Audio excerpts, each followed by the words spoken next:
You will sleep better than you have ever slept. You've never been this relaxed. Are you ready to change your life? I'm Rusty Diamond, certified hypnotist. You don't need to leave your house. You can stay in your bed. You can stay in your favorite chair. You just need a computer or your phone. You can get a hold of me. Stay at home. I'll make your life better. Hypnosisisgreat.com.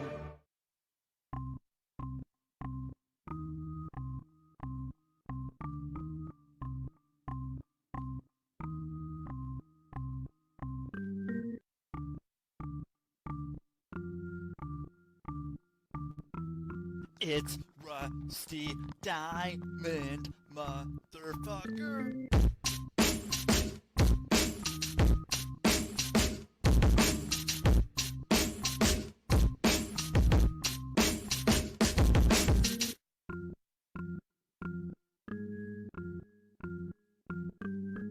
It's Rusty Diamond, motherfucker.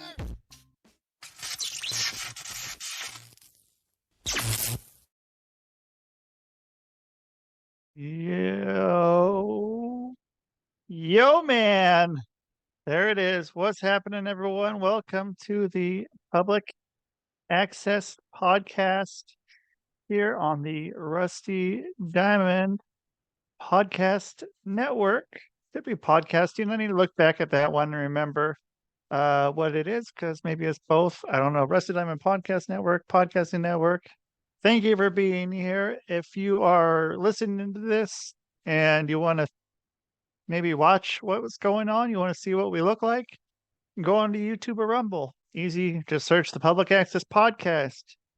If you are watching this and you think, oh God, I don't want to look at this guy's face anymore, anywhere you listen to podcasts, go find it. Probably.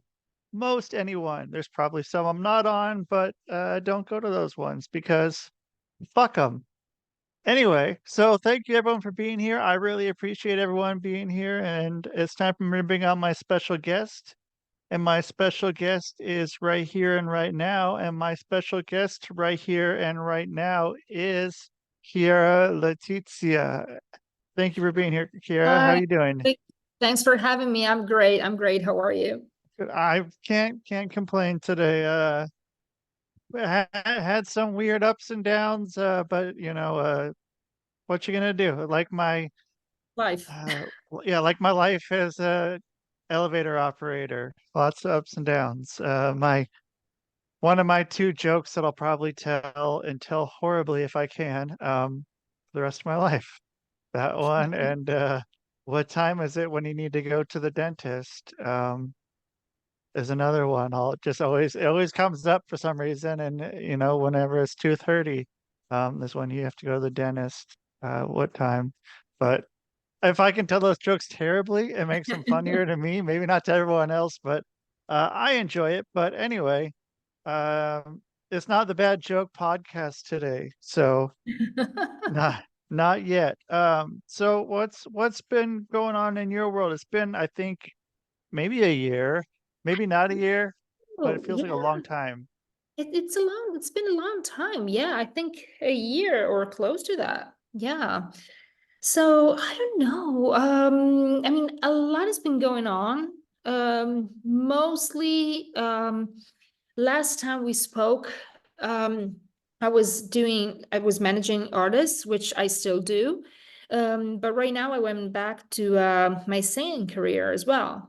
So that's my biggest news. Actually, it's big news. You had put on that show, and then was that recently then, or was that a while back? The big live across the world. Yeah, the online female fest, I didn't do it in 2023. So I did it in 2020, 2021. Okay.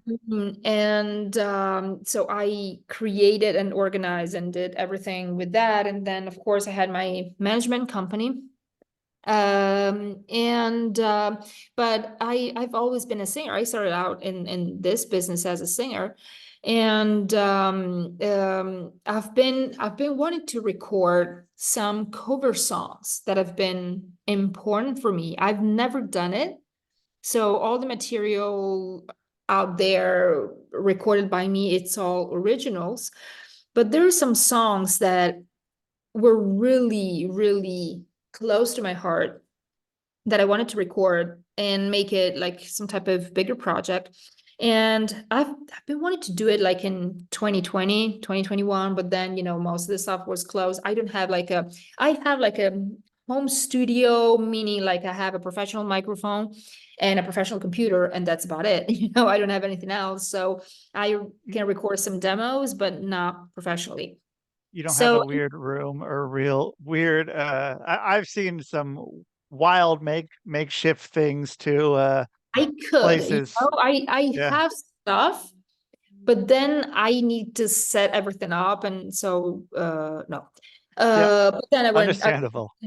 yeah, I wanted things to sound great, and but then 2021 and then 2022, and you always put it off because I'm managing other artists, and that's what happens, when you work in music. And that's your only profession, because that's what I do. It's not like my second job, my side job. That's what I do. I work in music, and so you always postpone it for when Yeah. the time is right. And I'm glad my boyfriend, he didn't push me, but I told him like, well, I want to record this, I want to do this, I want to do that. And then he said like, what are you waiting for? And he kind of held me accountable in a way without even, I don't know what happened, all of a sudden I'm like, you know what, you're right. Why should I wait? What am I waiting for? There's always going to be some big projects that I'm working on. Right. So I said, you know what, as busy as I am, I'm just going to start and record. And that's what I did. And that's, I started recording a series of songs that are going to come out as singles. And the first one is coming out April 4th. Was that So the first one you started recording? yeah. Was that so like when you step back into the studio, the first words out of your mouth after they flipped on the recorder was that song? Okay. I don't know. For me, okay, the studio is home for me. Okay. I feel, and also I chose a person that I already recorded with in the past. That was 2019. It was a cover. It was something else. But then basically I know him. We've been friends for a long time, so it was not totally uncomfortable. We were there like, hey, you know what, we're just gonna hit the button, record, and see what comes out. I knew I wanted to do, like, I was not going there to just for fun. I was going there for real.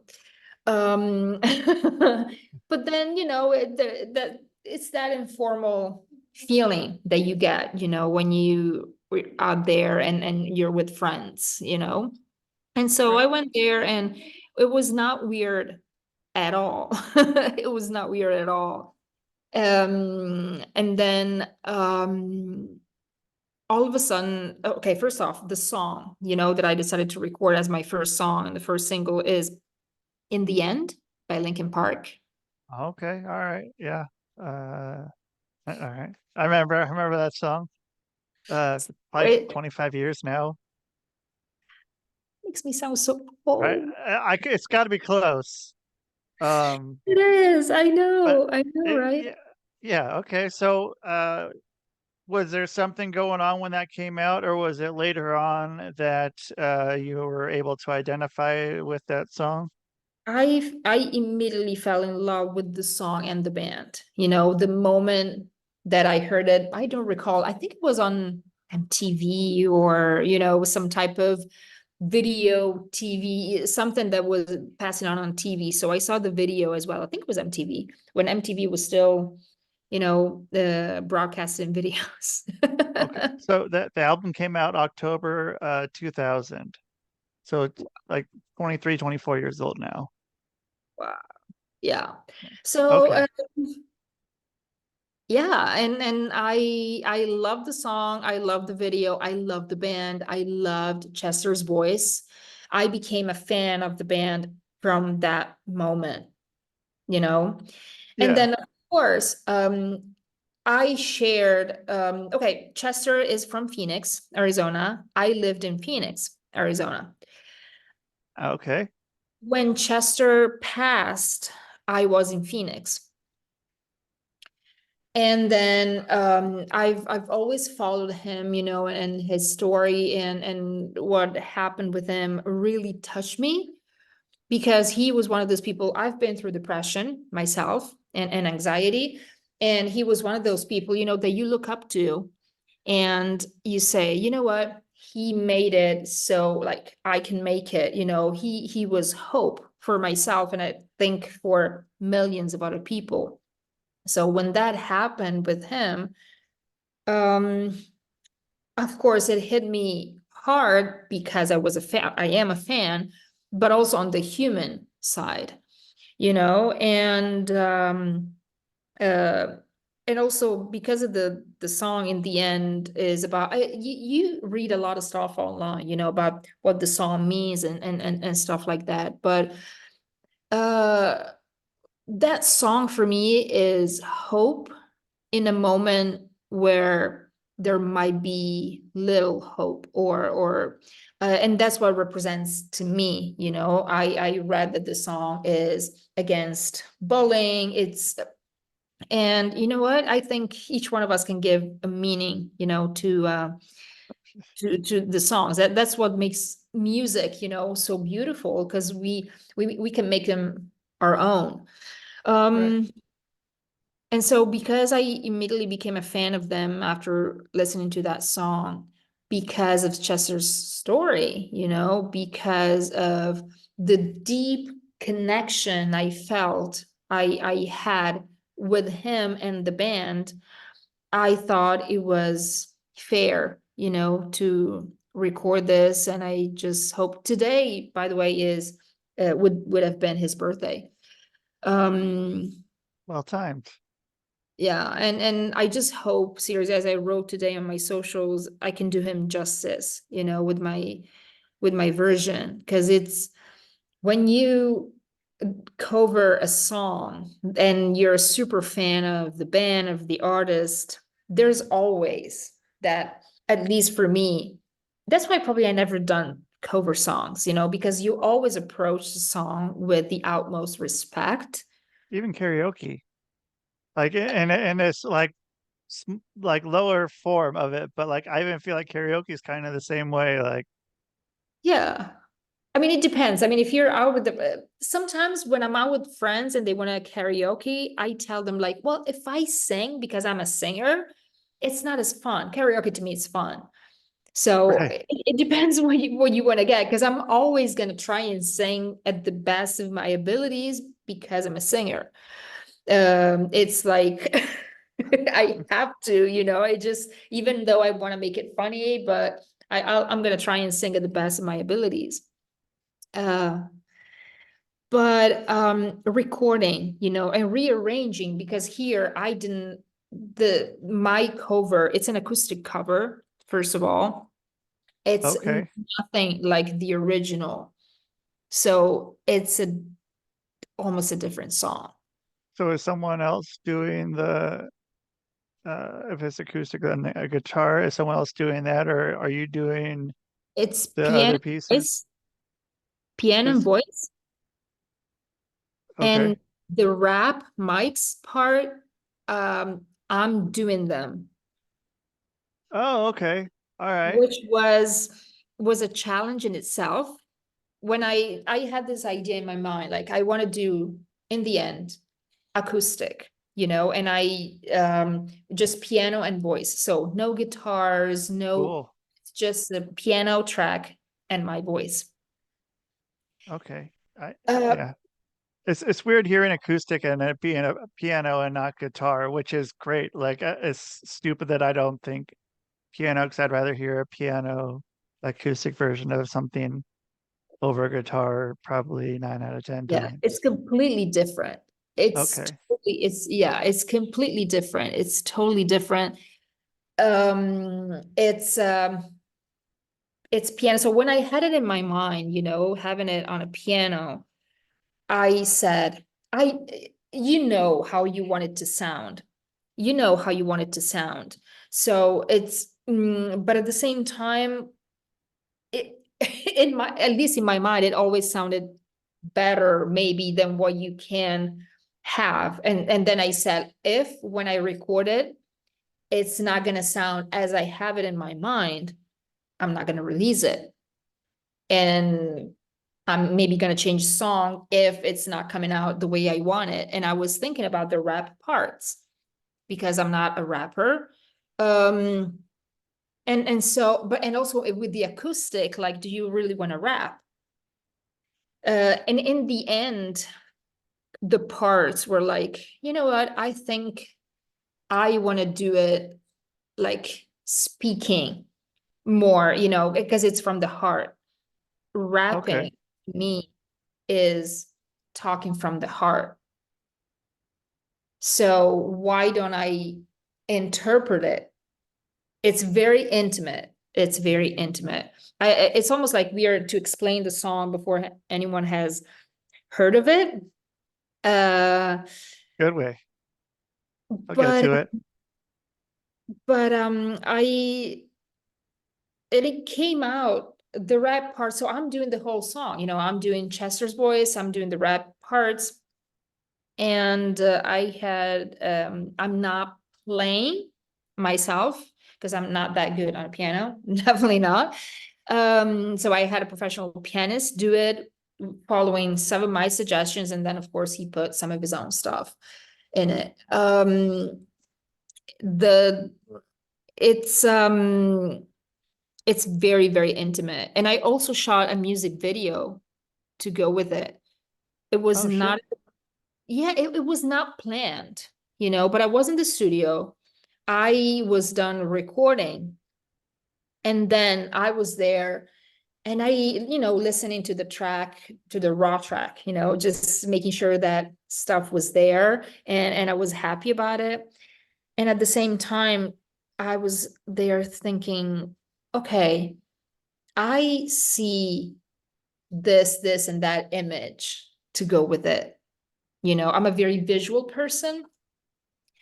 Um, and so I said, like, you know what? I already had a ticket to the Canary Island. I was gonna go there anyways. And I said, you know what? I think that's a good idea to shoot some stuff there. And yeah. In the Canary Islands. Yes, it's 4 hours from where I live. So where is that? All I know about the Canary Islands is it's the place if you allegedly do any offshore banking accounts where Yeah, there's a not tax anymore. And not that, exemptions. and not, I don't think it's even that anymore. I Okay. know it used to be, I mean, they're Spain, first of all. So it's Spain, so Oh, they're part of okay. Europe. It's Yeah. Spain, they're part of Europe. They speak Spanish there, but it's Spain. I have an Italian passport. I don't even need, when I land, I don't even need to show my passport because it's Europe, so I Cool. can go there whenever. It's like I could work there, look for a job there. So it's um but the landscape is very different, especially Lanzarote. Lanzarote, I don't know how you say that in English. It's a volcanic island.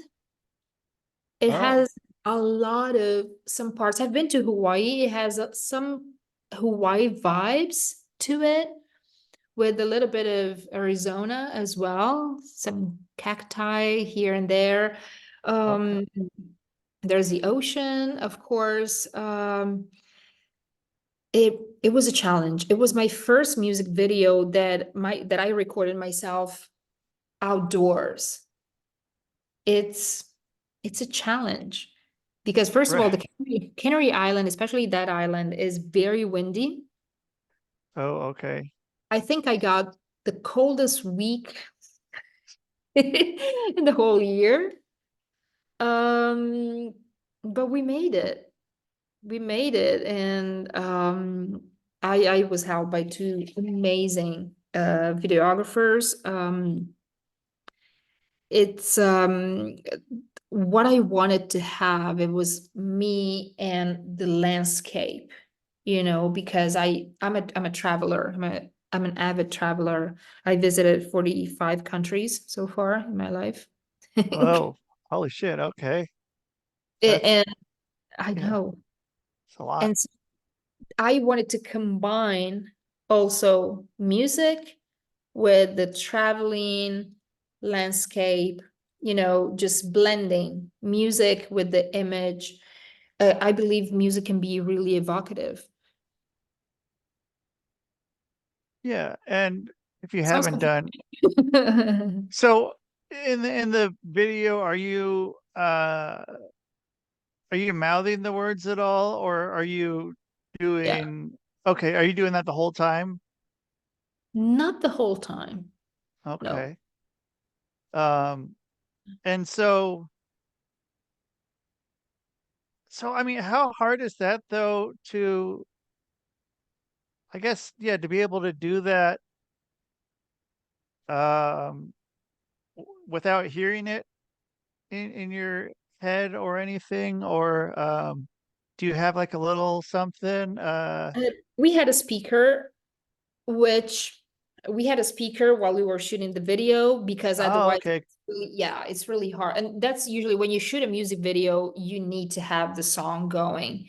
First of Yeah, all, the music, you get into the mood for right. the, but also because otherwise it's really hard to be on time, especially when you're doing like a rap or spoken word type of thing, but in general, even if you could be the best musician out there, that still you miss that beat and then you kind of throw away a whole take.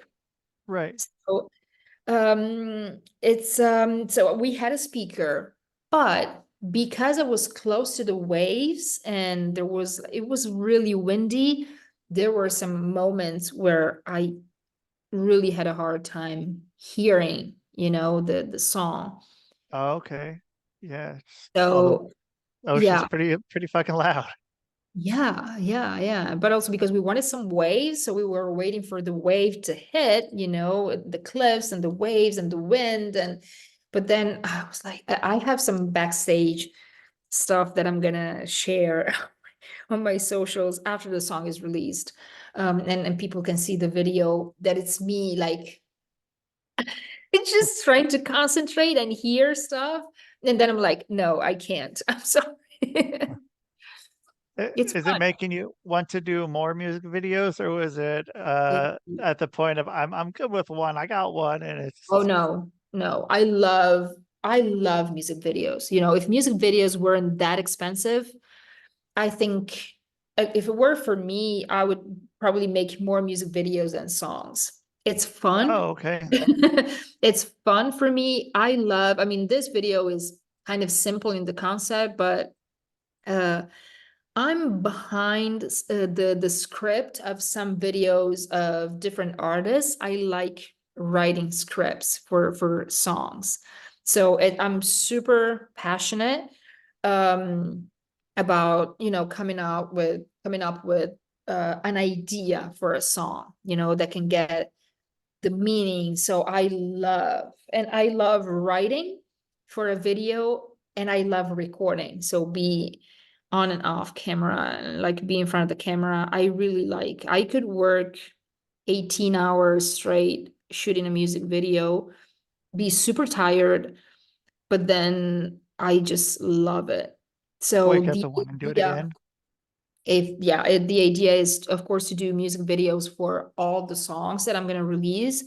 Um, with different budgets. Of course, it depends, how well some things go. And of course, the more a project is successful and the more budget I can have, maybe like to record better music videos and do, lots of stuff. So we'll see, but definitely the visual part is very important to me. I'm a big movie lover as well. So I have a question kind of to go back to the covers for a second before I get back into that.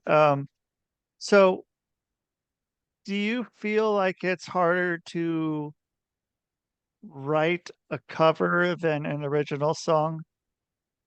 Like, do you feel like there's more you have to put into it to, like you're saying, like you don't want to, you want to really make sure you got the right thing, with a song Yeah. like a Linkin Park song, or or is it, I don't know. It's two different things. I'm not saying, writing a new original track is not easy. Right, It's absolutely. definitely not easy. But at the same time, when inspiration strikes, it's the easiest thing, it's like, what, you get inspired and then you write it. It's probably arranging a song, at least for me, is the hardest part. Coming up with, especially like a vocal line and stuff like that. If you get an inspiration, you get an inspiration. Right. But I think when you're writing your own stuff, I don't know, when you're writing your own stuff, at least for me, you don't feel that type of respect that you need to pay to a different artist, the artist that you're covering. In this case, I hope, I did the song justice. The feedback I got so far is from my close friends and family. So, and my press office. What about you? I love it. I Okay. love it. I love it. My boyfriend listens to it every single morning. So I think it's a good sign. Yeah. That's a pretty good sign right there. I think it's a good sign. And he's here, by the way. Okay. He was talking to me, and I'm like, shh, I'm recording. Telling you that I was confused what to say. Yes, but I'm recording. This is okay. I think we can leave it. Yeah, I think you're good.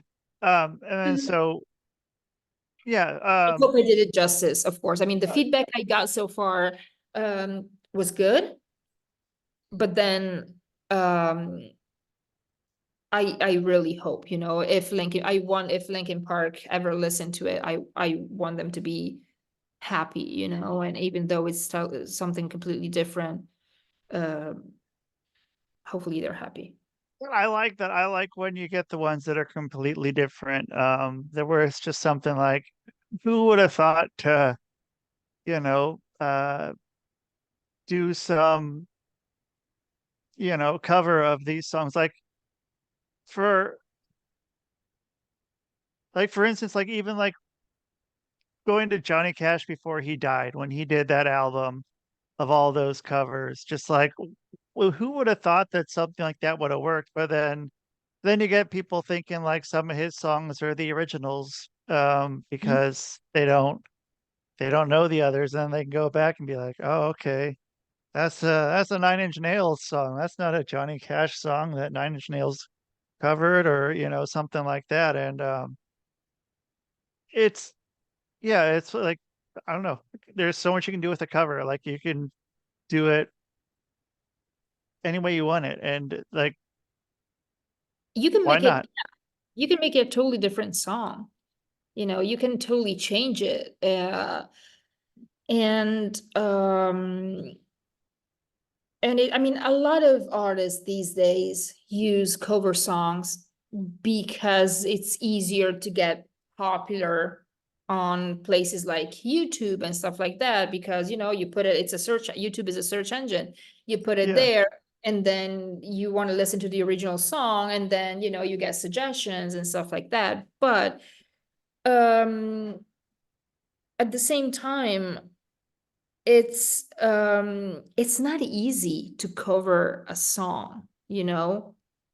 There's Right. some songs that I would never cover. For instance, I would never cover Queen, you know. Well, I mean, there's a lot same with karaoke. There's a lot of people that try to do those voices, but they are all highly trained opera singers. Like, who's gonna like who can really do that? There's maybe a few people who can do it, but there's not every uh random Joe can go and be trying to do a Queen cover. Yeah.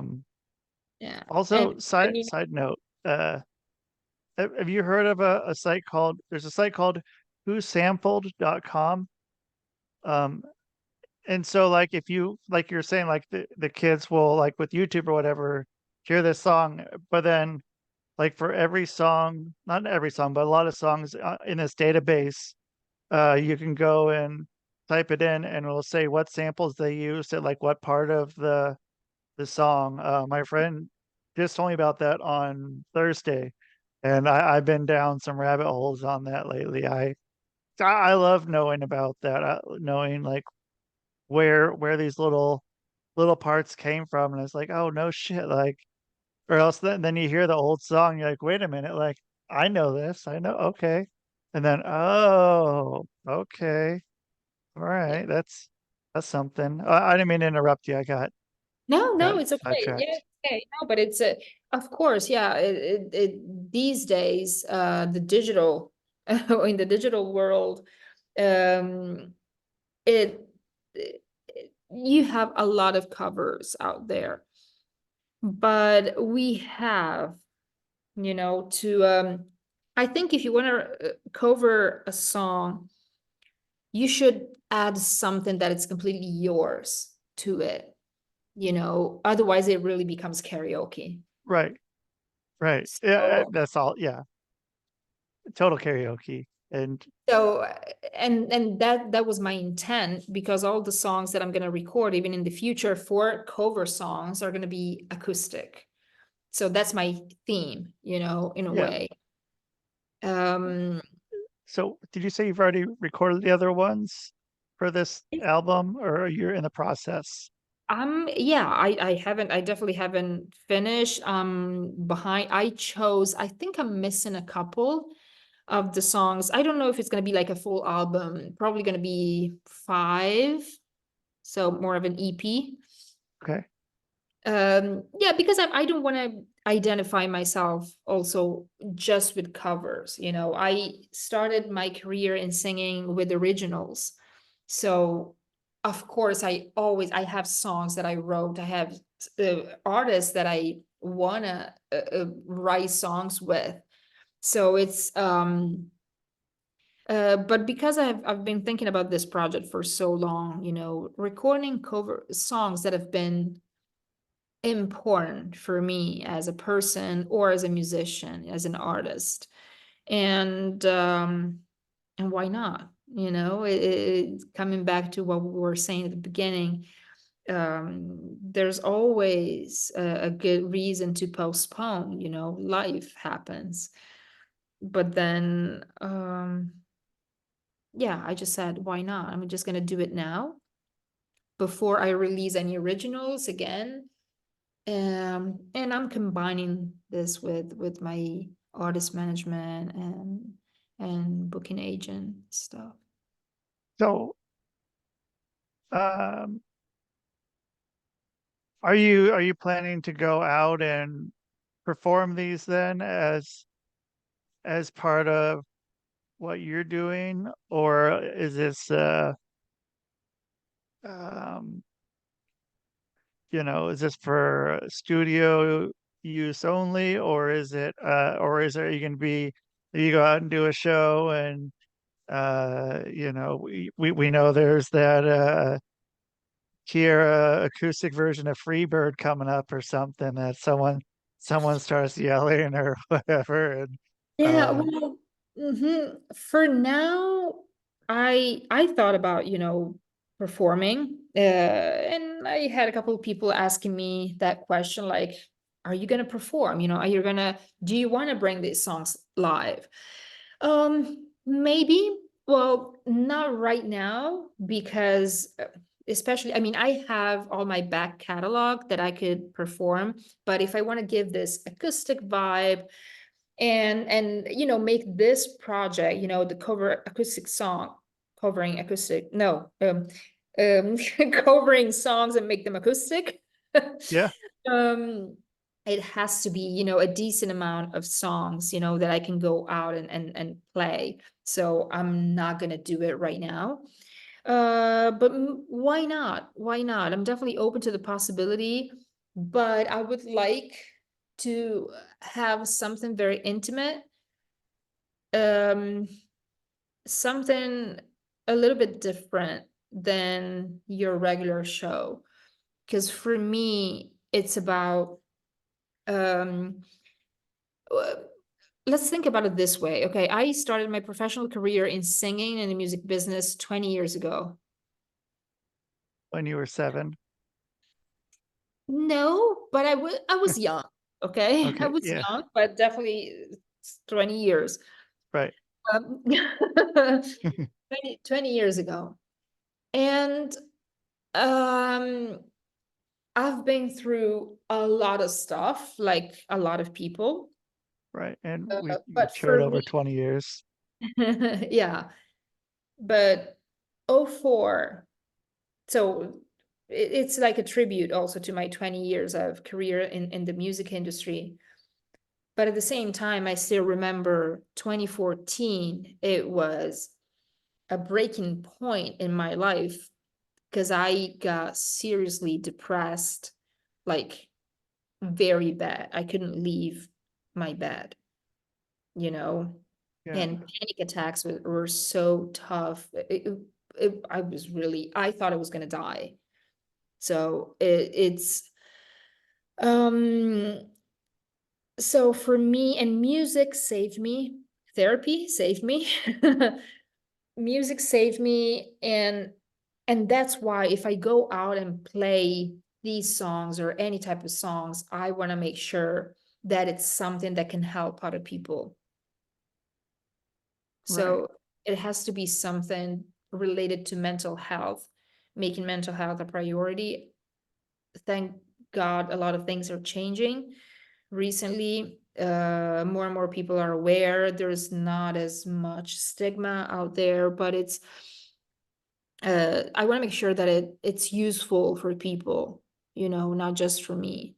The whole purpose of music for me now is an outlet for myself and to help people. Of course, I would be lying if I said, like, you know what, I don't care if I get 10 views on the video, you know, or, you know, because you put in time and effort and your Right. soul and everything into it. But at the same time, it's about helping myself and helping people and giving hope.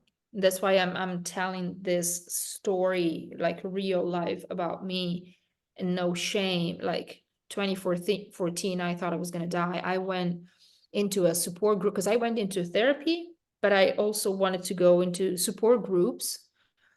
Because I don't know, I thought I could be better by sharing. And I remember the first meeting I went to, you know, you have to introduce yourself. Think about it like as AA. Right. That's what it What's sounds your like. name, age, I don't recall where you're from and why you're there, you know, and I'm like, hey, I'm Sounds Kiara. like. I'm Kiara. I suffer from panic attacks and depression and I want to die. I was waiting, my weight was, I don't know, I am very bad with conversions. I was weighing 47 kilos, which in pounds I can is tell. not much. It is 103. And I'm not tiny. I'm tall. Yeah. So Since I'm 5'7", 5'8", give or take. So I was very tiny, and it's not that I was eating, not much, but my body was burning everything from anxiety. I couldn't put on weight even if I tried. And so yeah, I want to remember that day. And that's why I make music today. That's why I sing today. That's why I help other artists today. So when you were at that point, were you already at a point where you wanted to make an effort, or was it already at the point kind of where, it's gotten to as bad as you think it's going to get to? And then you decided to go try something different, or what?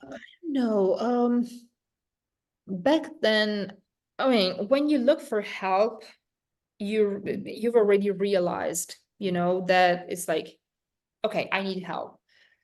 To get there, though, I was, the thing is, I didn't feel good at all. I was in the ER every other night because panic attacks and anxiety were so bad, and then they were going from being totally depressed to being anxious and depressed. I didn't want to have any help with medication because I thought medication is evil, and stuff like that, which actually it's not. But you have to go through a process, because we're not used to everything around us tell us that if you take medication for your mind, you're crazy, and it's not that, If you don't, then right, there's definitely reason to do that, and it's probably better than the other. I mean, yeah, that's fucking hard. It's not, and It's hard. I mean, you have to put yeah, yourselves in the hands of professionals. That's what I did. But to get to that point, I remember I was with my, at that time, boyfriend. I think it was 3 or 4 a.m. in the morning. I've been up all night in tears and sweat and not knowing, like, my at that time boyfriend was desperate because you're helpless. You don't know what to do other than say like, okay, this is gonna pass, this is gonna pass. And I remember I opened the window to our balcony and I wanted to jump because I said, this is not a life. This is not, it's not supposed to happen. So it's not, I want to live, because I remember a voice in my head that I want to live, but this is not a life. So I might as well, but it wasn't that moment when I opened the window, my, at that time, boyfriend stopped me. It was super scared, I bet, that then something, I don't know, something happened in my mind. And I closed that window immediately. And I remember I turned and talked to him and I said, I really need help. Please help me look for help. And the following day, we were looking for some shrinks, first thing that, and then as I told them, like, you know what, let's also see if there are support groups in our city, because I want to share. I don't want to be ashamed of what I'm feeling, because I felt that I was ashamed. And I felt that part of getting better was not being ashamed. And I was right, because sharing with other people really helped me. And talking about that, it normalized it. And by becoming normal, whatever that means, I felt that I belonged. I belonged not to a group, not to society, but I belonged to myself, to a human being. Sometimes it's a matter of finding your humanity again. right. And so oh, sorry. No, go for it. That, yeah, go. No, and so that was the click. in that moment. And after that, I opened my record label. But it was not, because I didn't have the strength, physical and psychological strength to do things. I started going to therapy, but I remember my psychologist back then told me, you know what? I cannot help you because you're in such a state right now that it's hard. You're always, because I was living, and it was like a lion was always chasing after me, Right. you And in know? that part, you are not able to take in any new information anyway, and you're not able to, like, I mean, do a lot of things. Yeah, like you said, it's like a lion chasing you all the time, and all you Yeah. can do is just You're in not get taken survival. down by the lion. Yeah. Yeah, you're in survival mode. So, and she was awesome. I mean, she started, and so she said, like, you know what?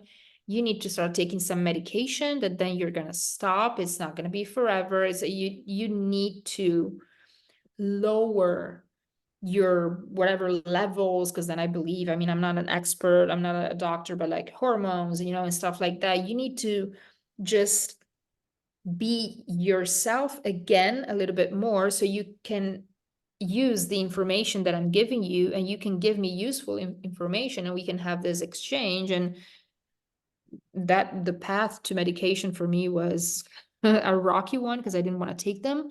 My mind was refusing them. So I changed 2 doctors. But in the end, I guess my mind and then body slowly started to accept it. I saw you see that you feel better, Yeah.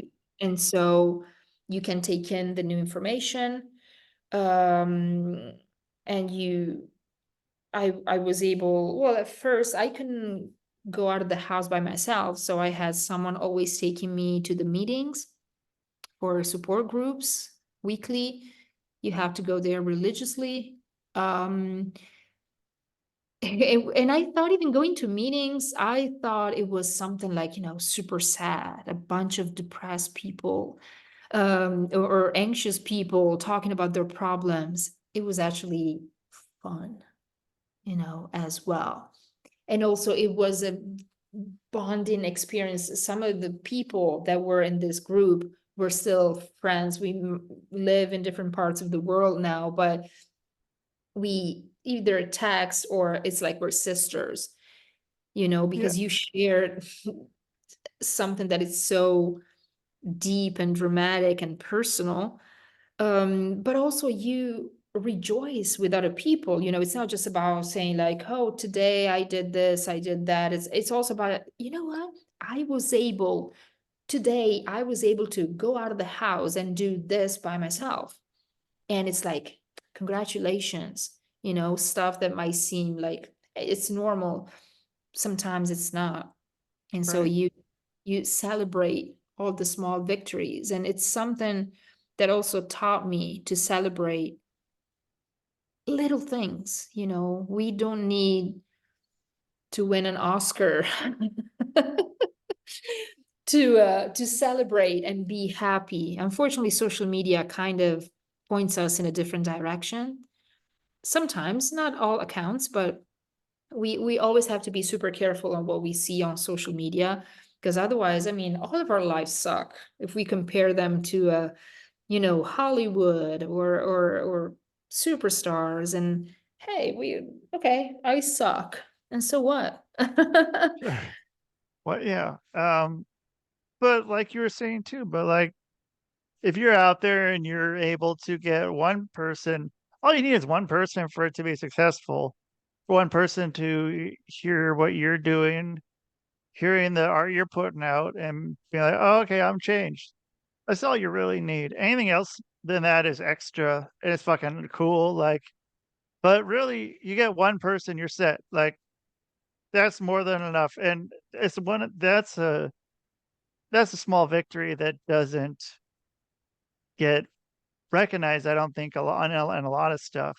And like that's a small little thing, but it's fucking huge for somebody else. Like I mean, how many people how many Linkin Park fans are there in the world? But he changed your life. Chester Bennington changed your life. Like you might have been you're not. I mean, you're not the only person who's a Linkin Park fan, but I mean, all he needs is just that one person for it to change, and that makes it worth every fucking bit you put into it. And it's hard too when it's like, well, why don't two people? Why isn't it two to two people or 10 or 20 people or 500,000 people? But like, you just need that one person. That one person you change is all you really need to do. Yeah, yeah. And that's, I believe every true artist, I mean, who am I to say what's a true artist, but forget it. Okay, I just said it. But every artist wants, whether you're a painter, a singer, or a musician, wants to have recognition, but a true artist wants to express themselves, and Right. change someone's life, even if it's just one. Recognition, and being famous and having a lot of people, it's important because otherwise you cannot do it as a job. Yeah. Yeah. That's like super blunt, but it's Absolutely. that's the way it is. And even, I mean, especially these days, with streaming services, they don't pay you much. You need a lot of people. Yeah. But at the same time, and this is what I teach in my coaching program with some of my up and coming artists, is the rule of 1,000 super fans. If every art, you don't need millions of fans. If you have 1,000 diehard fans that would buy every single piece of merch that you put out there, that think about $10 for every person, Yeah. What's that book called? Isn't there a book based off of that? And Never Give Up, The Real Secrets of the Music Industry. No, Okay. that's a book I wrote, but I Uh, don't know if there's another book, a so 1,000 fans. 1,000 true fans.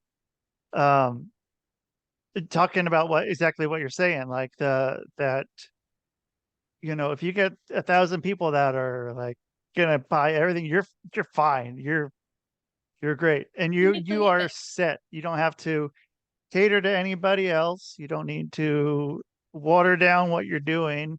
You do that and you're just, and I had someone tell that to me. Is like, not everyone is gonna like you. Like, but I bet there's gonna be 1,000 people that will, and those people are gonna be, into what you're doing, and you know, go for that. Like, and why not be, as without watering anything down, like just being able to go and put everything out there that you want to put out, and the people that are wanting to come to you are going to come to you. Yeah, I think people come to you as an artist if you're true to yourself and to them. It's I don't believe, especially in the music industry, there's that saying that says, oh, that band or that artist was prepared, even especially in pop music, everything was prepared. Yes, but even the most successful artists, uh, they have a very strong community. It's all about the people. Yeah, It's and it's about being true to yourself. If you pretend to be someone you're not, people are gonna find out. they're going to see right through that. A lot of people think that people are stupid, and people aren't stupid. Not And stupid, no. No, even with social media, because you feel there's a distance, between, like, there's a screen, they don't know where I'm at. I can pretend to, you just go ahead and pretend. You're not gonna, even if perhaps, you find a little bit of success or recognition, but it's not gonna last. You have to be true to yourself, and you have to, um, if you're true to yourself, it's also easier to find your community that vibes with you.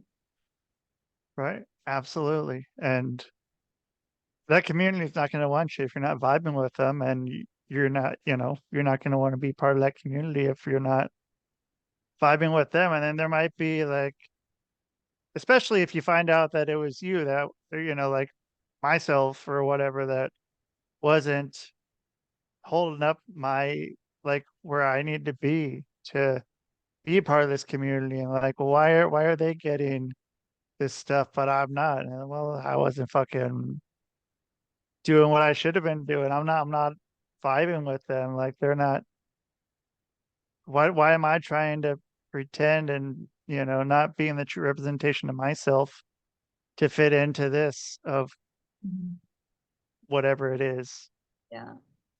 If we feel like we're gonna fit in, if we feel like fitting in a certain, it's whatever works for us. We don't seriously. I spoke with one of the artists that I work with, the management wise. She was complaining, telling me that, like, my followers on Instagram are decreasing instead of just going up. What are we doing wrong? Well, I look at her stats and we're doing nothing. We can improve, of course, but here's the thing. You're losing the followers that were there just because. You're retaining your community. So let them go. It's okay. You can please everyone. That's what you Right. said before. And now not everyone is gonna like you, and that's fine. Yeah, but I'm losing, like, don't look at the metrics, at the vanity numbers. You're building your community. And Yeah. she launched a crowdfund campaign for her EP. It was super successful. And she doesn't Good. have, like, she has like 3,000 followers. It's not a huge number, but those were the people that were there for her and vibing with her. Yeah. And those are the people, like, you put that energy out, they're going to pick up on it. They're going to come in. They're going to be your people. And yeah, don't be pissed off of people who, like, aren't going to get it anyway. Like, I do enjoy, like, at the beginning of my show, within the first 40, no, maybe the first minute or so, it says motherfucker. And well, I mean, there's people that is kind of a fast way to ward off some people, or some people, like, because I'll have to say, when I'm, reaching out to people to see if they're on my show, usually it's, I can tell if I can have a conversation with them for an hour or whatever. Some people I'm just like, there's no way I'm going to be able to, like, I don't feel like I have any connect with you at all. Like, what are we going to do? And then I'm like, okay, then they can listen to an episode, listen to the first 5 minutes of my a show, see if it's like something you want to come on and do. And then, like, oh, okay, well, yeah, you said motherfucker. Okay, well, Yeah. okay. But there was somebody who said that they weren't going to do it because that their fans, it's not their thing, to have swearing. But then she said, you know what? But I think there could be new fans that are people who were, who aren't normally my fans, who would come and listen to what I'm saying, and that'd be new fans. So I'll do your show. And I was like, okay, I can get down with that. That's pretty cool. But yeah, like, I don't know. I've always felt with a lot of my art, I will usually put something usually towards the beginning to, I don't want to string someone along and be like, oh, this is kind of nice, it's kind of appealing to everybody, and then, oh, here's the rusty twist of, like, oh damn, okay, let's why did I waste my time? Just, like, if they're not there, like, they're there. If not, Yeah. they're not, whatever. um so if everyone's already going to want to follow you now and check out all your work, and how are they going to do that? How are they going to find you? How are they going to do whatever with you? Yeah, they can find me as Kiara Laetitia on all my socials. I have TikTok, I have YouTube, I have Instagram, Facebook, Spotify, whatnot. Easy. You can Okay. follow me there, and I'm looking forward to showing everyone in the end acoustic cover by Yeah. me. Yeah, you said on the 4th 4th of April. Yeah. of April. Yeah. Yeah, I'll send out post there on the 4th, and yeah, we'll get that out, and yeah, hopefully, yeah, get to see more of those happen. So thanks again, Kiara. Thank Hopefully, you. yeah, it'll be less than a year next time before we Yeah, do this definitely. again. Yeah, Thanks maybe like again. yeah. All right. Well, hey, have a great rest of your day. All right. You too. All right. Thanks. Bye. Thank you. Bye. All right. That's Kiara Laetitia. So yeah, you guys, check her out. And like I said, she has new song coming out April 4th. I'll post it on my socials. So thank you everyone for being here. And again, this is the Rusty Diamond Podcast Network. This show is the Public Access Podcast. And that is the show. Man. Boom.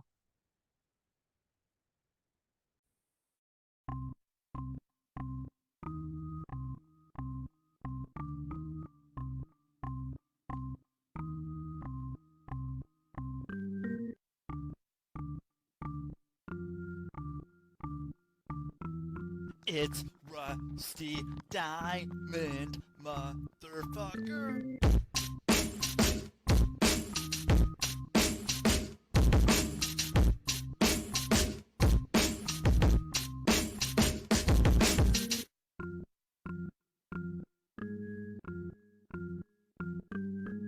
It's Rusty Diamond, motherfucker.